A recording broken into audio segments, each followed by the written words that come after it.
नमस्कार दोस्तों, स्वागत है आप सभी का मेरे YouTube channel Mayank study point पे। दोस्तों आज हम लोग डिस्कस करेंगे ऑपरेशंस मैनेजमेंट असाइनमेंट अप्रैल साइकिल MBA सेकेंड सेमेस्टर की। दोस्तों ये असाइनमेंट पे चर्चा सीरीज सीज़न 2 है। प्रीवियस साइकिल में हम लोगों ने दिसंबर साइकिल का ऊपर वीडियो बनाया था। उस टाइम पे अगर किसी स्टूडेंट्स ने उस टाइम पे अपने साइकिल पे अपने असाइनमेंट को मिस किया था तो वो इस साइकिल में अपना वो असाइनमेंट को दे सकता है। पेंडिंग असाइनमेंट को आपको भी सेम असाइनमेंट ही बनाना है। यही जो आज वीडियो में हम लोग डिस्कस करने वाले हैं, यही आपका क्वेश्चन होगा। तो आप लोग भी इस वीडियो को देखिएगा और जो लोग न्यू सेकेंड सेमेस्टर के हैं उन लोग के लिए तो ये वीडियो भी इंपॉर्टेंट है। दोस्तों वीडियो में आगे बढ़ने से पहले मैं आप सभी से NMIMS के कुछ गाइडलाइन को शेयर कर देना चाहता हूं, जो NMIMS की तरफ से बहुत ही स्ट्रिक्टली बताया जाता है, लेकिन आपके कुछ कोऑर्डिनेटर की वजह से वो प्रॉपरली डिस्क्लोज नहीं होता है स्टूडेंट्स के सामने, और यहाँ पे गलती आप लोग को दिया जाता है, उनके कोऑर्डिनेटर को नहीं दिया जाता है। तो मैं आपको यहाँ पे असाइनमेंट बनाने से पहले पूरी दे लूँगा कि आपको किस तरीके से अपना असाइनमेंट को बनाना है और आपको कॉपी केस ना मिले, कोई भी इशू फेस करने को भी ना मिले। तो पहला कि आपको अपना असाइनमेंट किसी को भी शेयर नहीं करना है, चाहे वो आपका दोस्त ही क्यों ना हो। अगर आप लोग सेम सेमेस्टर में हो तो आपको अपना असाइनमेंट शेयर नहीं करना। अगर आप शेयर कर रहे हो तो ये बहुत ही रिस्कफुली है आपके लिए ही और आपके दोस्त के लिए भी। ओके, आपको अपना असाइनमेंट 0% कॉपी फ्री बनाना है। आपके असाइनमेंट में 1% का भी कॉपी आता है तो आपको कॉपी केस इशू मिलेगा ही, 100% मिलेगा। कोऑर्डिनेटर्स कहते हैं कि 20% के लिए टॉलरेंस है, लेकिन ऐसा कुछ नहीं होता। फाइनल मोमेंट पे जाते जाते वो लोग कह देंगे कि 0% टॉलरेंस है। तीसरा कि आप लोग अगर अपने असाइनमेंट में कॉपी मतलब कि इमेज यूज़ कर रहे हो, कोई एग्जाम्पल के लिए कोई इमेज यूज़ कर रहे हो, लिंक यूज़ कर रहे हो, तो लिंक शेयर करना तो बंद कर दीजिए असाइनमेंट के अंदर। और अगर पिक्चर यूज़ कर रहे हो तो पिक्चर नॉन कॉपीराइट यूज़ कीजिए। कॉपीराइट पिक्चर से भी काफ़ी टाइम पे ऐसा लगता है कि आपने असाइनमेंट्स जो है कहीं और से देखकर लिखे हैं। हालांकि देखकर तो लिखे हैं, लेकिन वो पूरा एकदम कंफर्म हो जाता है कि आपने वहीं से देखकर लिखे हैं। तो वो सारी चीज़ों को आपको इग्नोर करना पड़ेगा।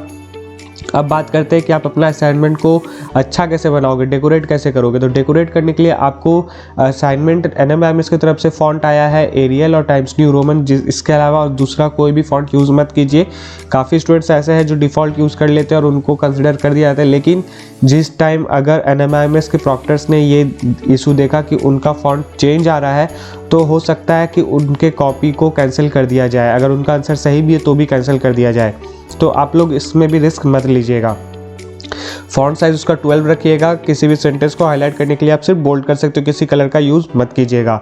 आपको प्रैक्टिकल और थ्योरी पेपर में डिफरेंस लिखना है और डिफरेंस बताकर आपको आंसर्स देने हैं। जैसे कि अगर प्रैक्टिकल पेपर दे रहे हो तो आपको वहाँ पे आंसर्स को 3 पार्ट में बांट देना है: इंट्रोडक्शन, कैलकुलेशन और कंक्लूजन। और अगर आप लोग थ्योरी पेपर दे रहे हो तो थ्योरी पेपर में इंट्रोडक्शन, बॉडी एंड कॉन्सेप्ट या फिर एप्लीकेशन और कंक्लूजन, इन 3 पार्ट्स में आपको आंसर्स लिखने हैं। अब यहाँ पे अगर हम लोग बात करें क्वेश्चन नंबर 1 की, दोस्तों क्वेश्चन नंबर 1 में आगे जाने से पहले मेरी तरफ से आपके लिए एक रिक्वेस्ट है कि अगर आप लोग चैनल पे न्यू हो तो चैनल को प्लीज़ सब्सक्राइब करो, प्रेस करो बेल आइकन को भी, ताकि आपको हमारे आने वाले वीडियो का नोटिफिकेशन तुरंत मिले और आप उसे मिस ना कर सको।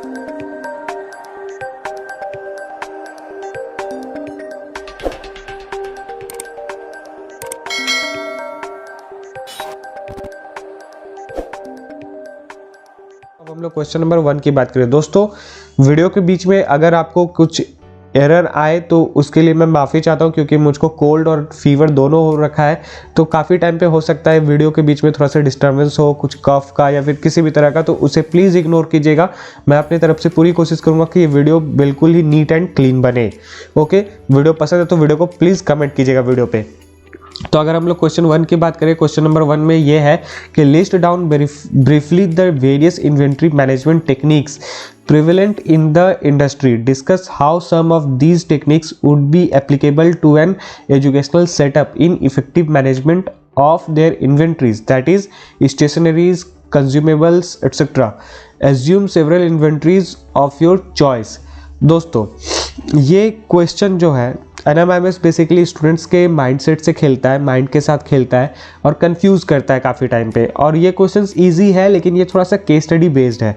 आपको ये क्वेश्चन जो मैंने जब पढ़ा और फिर बुक में सर्च किया कि इन्वेंट्री मैनेजमेंट के कुछ टेक्निक्स देख लूँ कहाँ है क्या है, मैंने पूरा का पूरा बुक पढ़ लिया, लेकिन टेक्निक मुझको कहीं भी समझ में नहीं आया कि टेक्निक इसमें ऐसा कुछ मिला है। तो मैं आपको ये सजेस्ट करूँगा कि आप लोग टेक्निक डायरेक्टली गूगल कर सकते हो, अपना एक्सटर्नल सोर्सेज का यूज़ कर सकते हो, लेकिन वही जो मैंने आपको स्टार्टिंग में इंस्ट्रक्शंस दिए थे कि आपको अपने आंसर्स कॉपी नहीं करने।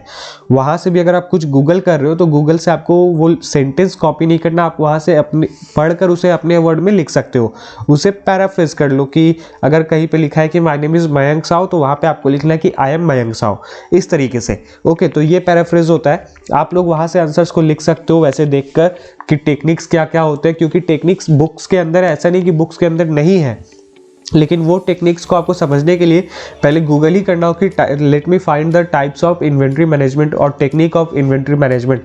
तो वहाँ पे जो आपको पॉइंट्स दिखने मिलेंगे, just in time, MRP, EPS, ऐसा बहुत सारी चीज़ देखने को मिलेगा जिसका एक अलग अलग चैप्टर है इस बुक के अंदर, ऑपरेशंस मैनेजमेंट का बुक के अंदर। तो मैं आपको यही सजेस्ट करूँगा कि आप डायरेक्टली गूगल करो और गूगल में आपको ये सारे पॉइंट्स आपको देखने को मिल जाएंगे।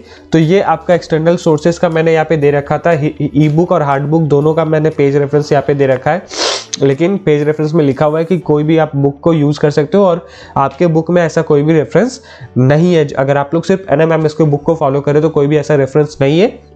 तो आप लोग डायरेक्टली आप अपने पर्सनल कोई ई बुक को, अपने पर्सनल ई बुक्स का यूज़ कर सकते हो या फिर गूगल का यूज़ कर सकते हो, लेकिन आपको आंसर्स जो है उसी हिसाब से लिखने, अपने वर्ड में लिखने, कॉपी भी मत कर लेना। और यहाँ पे आपको आंसर्स कुछ इस तरीके से लिखने जो आपको यहाँ पे बताया गया, एजुकेशनल सेटअप आपको तैयार करना है, उसके बेस पे आपको आंसर्स को बनाकर लिखने हैं। अगर वहाँ पे दे दिया कि इन्वेंट्री मैनेजमेंट के टेक्निक, तो आप वो टेक्निक लिखकर आ जाओ, ऐसा नहीं चलेगा। पहले आपको टेक्निक्स के बारे में बताना होगा कि उसके वेरियस टाइप्स ऑफ टेक्निक क्या है, उसको ठीक से ब्रीफली बताना होगा, ब्रीफ करना होगा, और उसके बाद एज्यूम करना होगा कि आप इन्वेंट्री जो मैनेजमेंट कर रहे हो एजुकेशनल सेटअप का, तो उसमें क्या उनका से सेक्शंस होने चाहिए, स्टेशनरी का सेक्शन कितना होना चाहिए, कंज्यूमेबल का सेक्शन कितना होना चाहिए, और भी डिफरेंट चीज़ों की जो आप लोग सोच सकते हो, समझ सकते हो, ऐसा। ओके, तो आपका ये पहला क्वेश्चन का जो जवाब है मैंने आपको ऐसे वर्बली दे दिया, आपको इसी तरीके से लिखना होगा।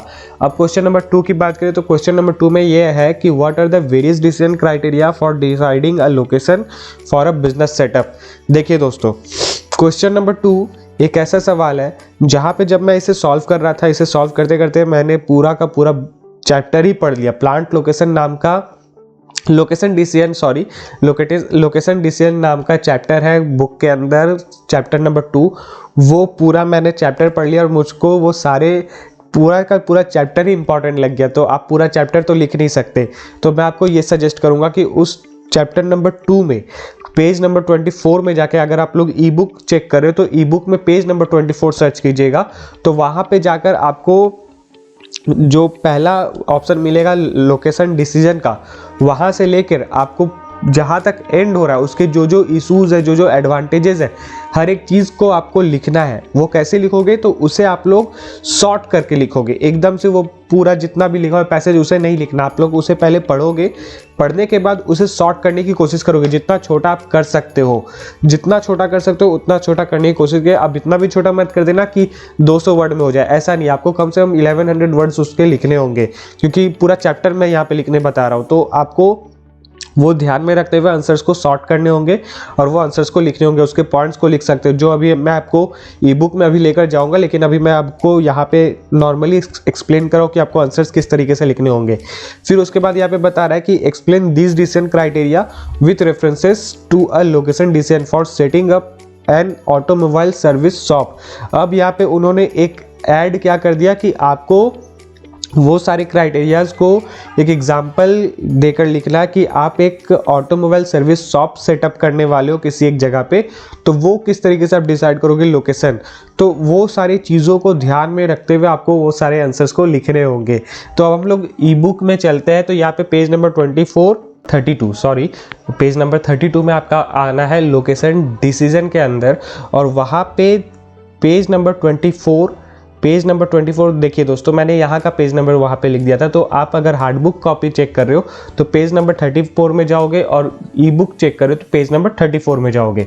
ओके, तो यहाँ पे लोकेशन डिसीजन जो दिया हुआ है, ये सारी चीज़ें जो लिखी हुई है यहाँ पे, इसे आपको पहले पढ़ना है, जिसमें कुछ एग्जाम्पल्स भी है, उनको पढ़कर आपको अपने वर्ड में लिखना है। और ये सारे पॉइंट्स को भी ऐड करने ग्लोबलाइजेशन ऑफ ऑपरेशंस की, क्योंकि इसके अंदर भी वो फैक्टर्स आते हैं कि जब हम लोग किसी लोकेशन का डिसीजन ले रहे होते हैं कि हमको किसी पर्टिकुलर एरिया में अपना वो सेटअप करना है, अपना दुकान बनाना है या फिर कुछ भी अपना कोई भी प्लांट लगाना है, तो हम लोग हर एक चीज़ देखते हैं कि वहाँ पे कैसे लोग रहते हैं, वहाँ पे क्या क्या इश्यूज आते रहते हैं, क्या क्या पॉइंट्स वहाँ पे निकल रहे हैं, तो हर एक चीज़ वहाँ के क्या एडवांटेजेस है, आपको ये सारी चीज़ों को लिखनी है, पहले पढ़ना है, उसका पॉइंट्स बताना है, उसके बाद उन पॉइंट्स को एक्सप्लेन करना है, थोड़ा थोड़ा करके एक्सप्लेन करना है, ताकि आपका 1000 वर्ड जो है वो कवर हो जाए। और आपको वो कहाँ तक लिखना है वो मैं आपको बता दे रहा हूँ।